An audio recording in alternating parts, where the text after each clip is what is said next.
Assalamualaikum warahmatullahi wabarakatuh. Nabi Sang Penyabar. Tiang bendera tolong tegakkan, menarik bendera tali tersendat. Saya di sini ingin mempersembahkan kisah teladan Nabi dan sahabat. Pergi ke pasar membeli cabai, tidak lupa membeli ikan. Jadikan sabar sebagai perisai, segala masalah akan terselesaikan.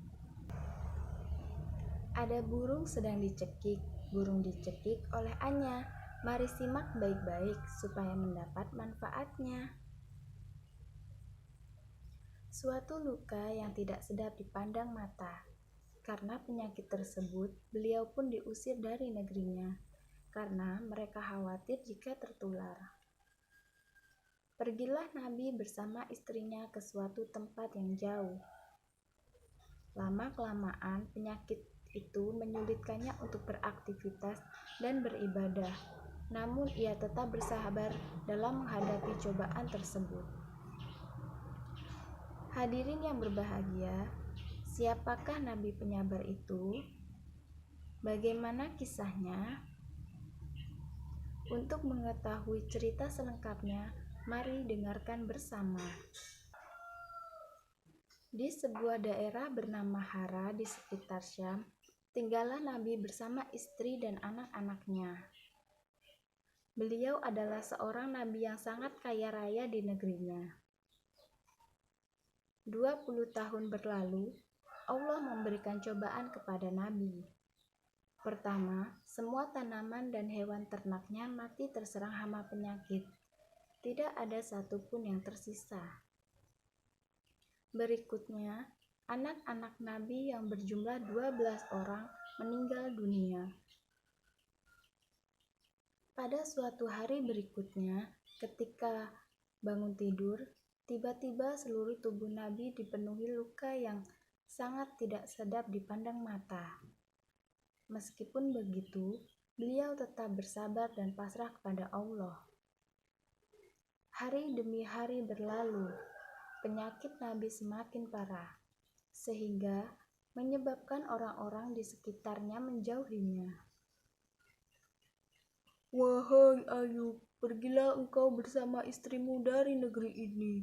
Setidaknya kami tidak khawatir akan tertular penyakitmu. Mendengar hal itu, Nabi Ayub tetap bersabar. Akhirnya, Nabi Ayub dan istrinya meninggalkan negeri itu dan tinggal di suatu tempat yang jauh dari pemukiman penduduk. 18 tahun berlalu, usia Nabi Ayub semakin bertambah lanjut dan mulai kesulitan dalam beraktivitas. Selain disebabkan karena usia, juga karena penyakitnya yang tak kunjung sembuh. Setiap hari, Nabi Ayub selalu bersabar dan berikhtiar sampai semua hartanya habis. Hal itu menyebabkan Nabi Ayub dan istrinya hidup serba kekurangan. Meskipun begitu, Rahmah, sang istri, sangat setia mendampingi beliau. Wahai suamiku, engkau adalah seorang hamba Allah.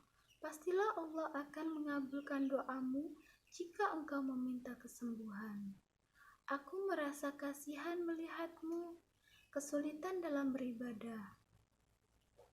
Maafkan aku jika lancang berkata seperti ini. Wahai Rahmah istriku, ingatkah kau berapa tahun kita hidup dalam kenikmatan? Kurang lebih 20 tahun, wahai suamiku.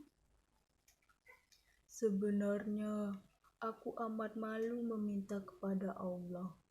Kita ini diuji dari kurang 20 tahun, sudah mengeluh seperti ini. Hari demi hari penyakit Nabi Ayub semakin parah dan mempersulitnya beribadah. Ya Allah yang Maha Penyayang, ketika Engkau memberiku ujian, aku coba bersabar menerimanya. Namun jika ujian itu mempersulit ibadahku kepadamu, maka Kiranya Engkau angkat penyakitku ya Allah. Seketika itu terdengar suara dari langit. Saat mendengar suara itu, Nabi Ayub bangkit dari ranjang dan menghentakkan kakinya ke tanah. Lalu muncullah air. Kemudian ia menggunakan air yang memancar itu untuk mandi dan minum. Seketika itu hilanglah segala penyakit dari badan Nabi Ayub.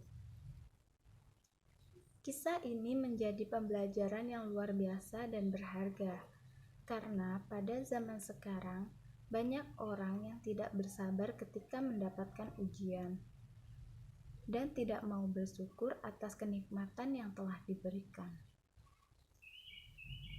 Bu Asih membeli minyak.